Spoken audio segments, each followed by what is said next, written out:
Welcome to Obsession Engineering. That behind me, somewhere over there, is Land's End, which is possibly why it's a little bit windy. The good news is the sun is shining because it is the middle of summer, and tomorrow is the exact middle of summer because it's the longest day of the year. And that means at 4 o'clock tomorrow morning I'm setting off to ride to John O'Groats on a pink CB500 without using any motorways. It's nearly 1,000 miles in a day on a £600 Honda. Sometimes my life choices confuse even me, but it is for a good cause because we're raising money for Cancer Research UK. And so please give us money, that's the most important thing. And while you're doing that, I will show you some of the other bikes that are taking on this rather stupid challenge. Right, we'll start with one of the oldest bikes here, a GS550. I mean, I suspect that wasn't very nice when it was new, and new was a very long time ago.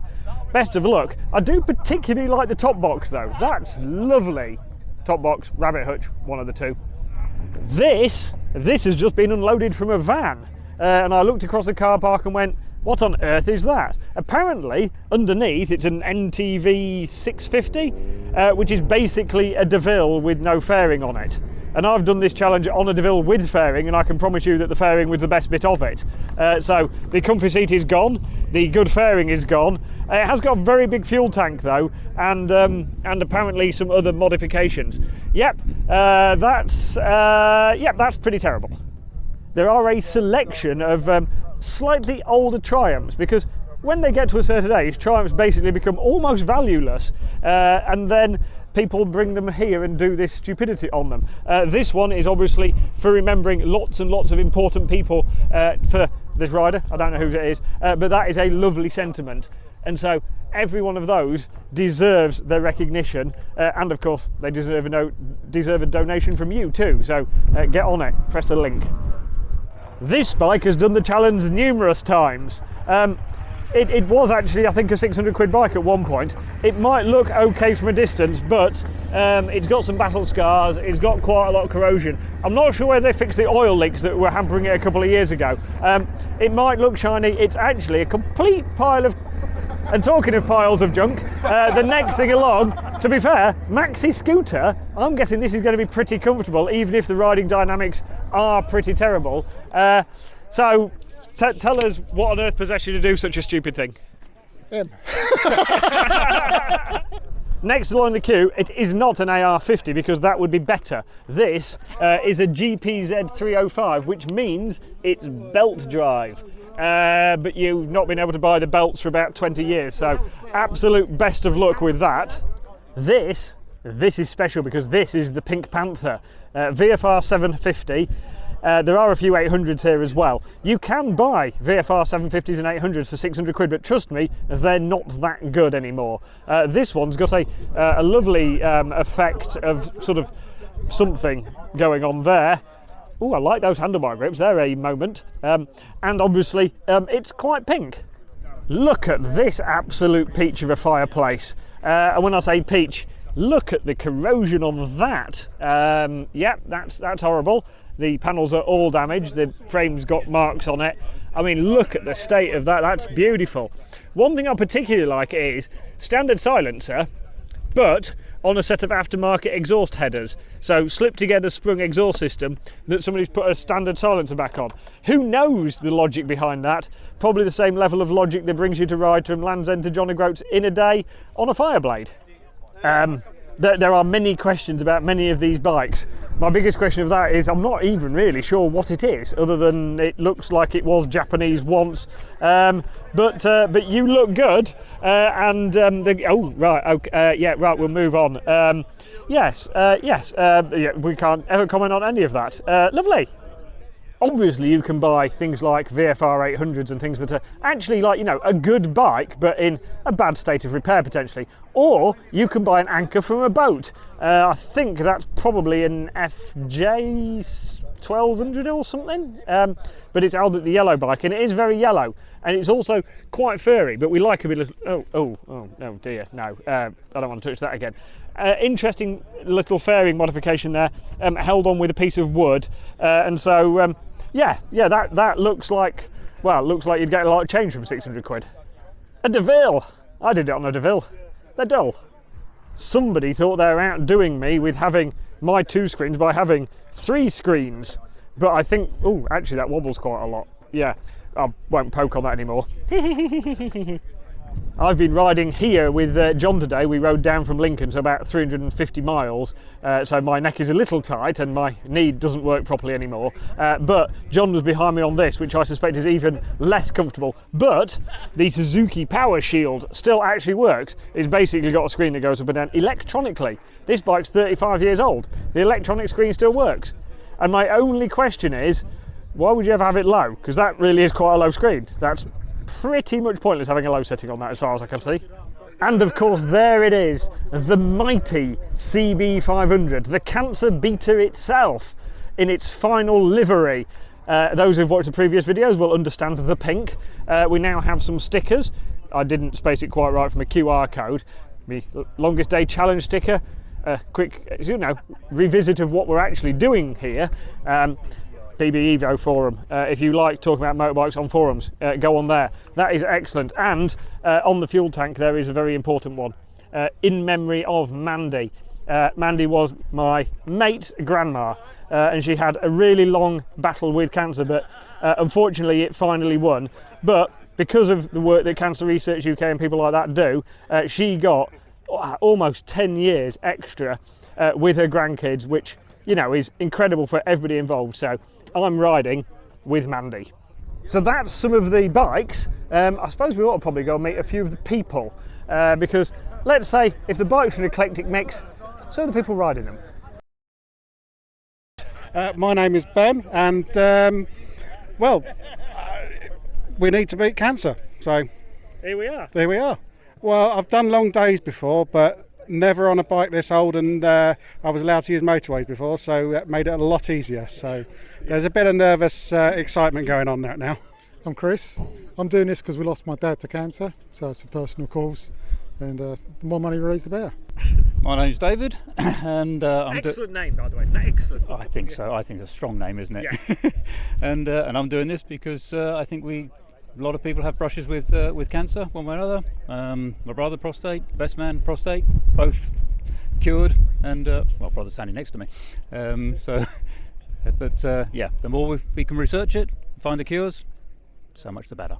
You must be the brother then. Yes, I'm the brother. I'm Brian.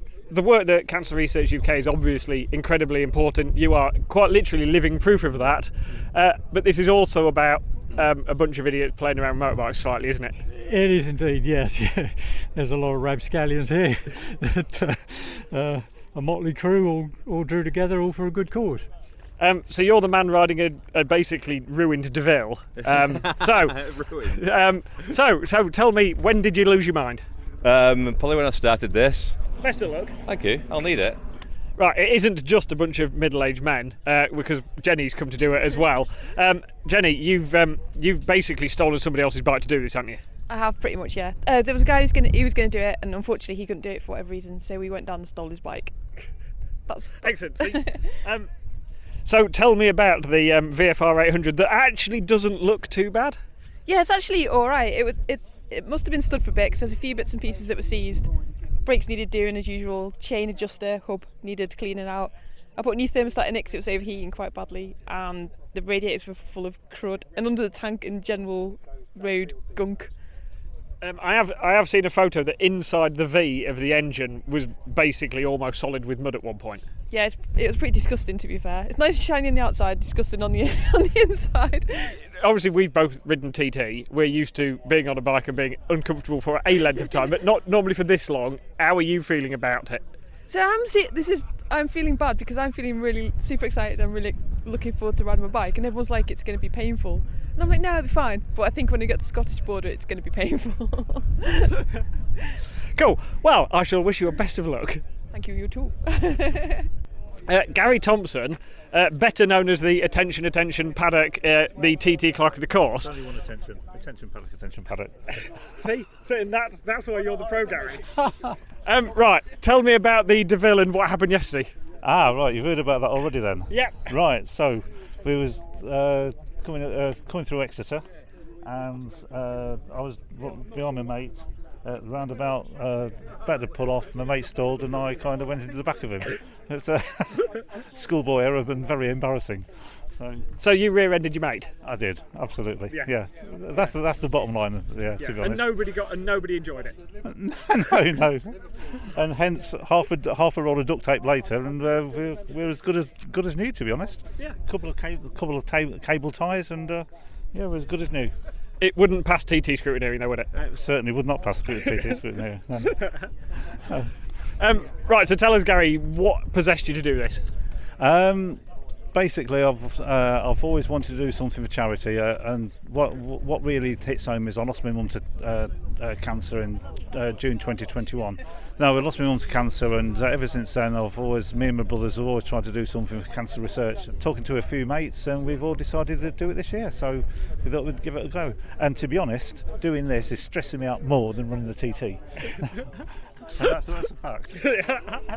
Johnny McAvoy, the mastermind, if we'll call it that, behind the Longest Day Challenge. It started in 2013 with myself and a handful of other guys from a motorcycle forum, what was formerly the Performance Bikes magazine forum. Had this daft idea to get some shit bikes and ride from, actually then it was from John O'Groats down here on the Longest Day, and there were 300 quid bikes at the time. And we kind of just did it for a bit of fun. It was around about the time the Top Gear stuff was going on. They were doing all that. And then I was writing for Performance Bikes at the time, so I kind of wrote the story and put it in the magazine as a feature. And there was a big response to the magazine on the back of it, from people saying they want to do it and all the rest of it. It's kind of like, it really wasn't that big a thing. It was just a few of us got, So it kind of gave me the idea. Mates having a stupid idea. Yeah, and it turned into a thing. And it's turned into, this. But no, the guys at Cancer Research, they're all over this event. They love it, and the sort of information that they provide on what that money gets spent on is when you read it and you think, bloody hell, it's a big number, all right. But when they tell you, right, with that amount of money, we can do this, and this, it really does think, they do get it, yeah. It really does make a difference to people's lives and the future of fighting cancer. Oh my God, yeah. I mean, I'm nowhere near qualified enough to explain the sort of that side of it, the sort of medicine side of it. But what I can tell you is the guys at Cancer Research, they are very, very supportive of this event, and they very, very much appreciate it. They sent a nice email out, which you would have got the other day. The gist of which is exactly what I've just said. They go into quite a lot of detail in what they're spending the money on, and they really do make every penny count, because it's all their funding is through charity. They don't get any government funding. So what we're saying is, if you want to fight cancer, give us money. Give us money. Exactly. A lot of it, yeah, as much as you can anyway. I mean, it's great, and everyone's here doing their bit, and that's the thing about this event. Everyone's here with someone in mind usually. I know I was when I first did it, and I still do. And I bet if you walked up and down and talked to everyone here, they'd all have someone in mind who's either fought it, fighting it, beaten it, lost to it, whatever, but have been affected by it in one way or another. So, they and that's the thing that I suppose brings everyone down here. I mean, you look around here, there's all bikes from all walks of life. The demographic of everyone is there's young people, old people, people who are into touring, sports bikes, but they're all here on this sort of common, let's say, crusade for one day at least. Cool. Thank you, Johnny. You're very welcome, and thank you as well for doing it again, you daft idiot. Right then, here we go. The start, the Longest Day Challenge 2025. Land's End, start line.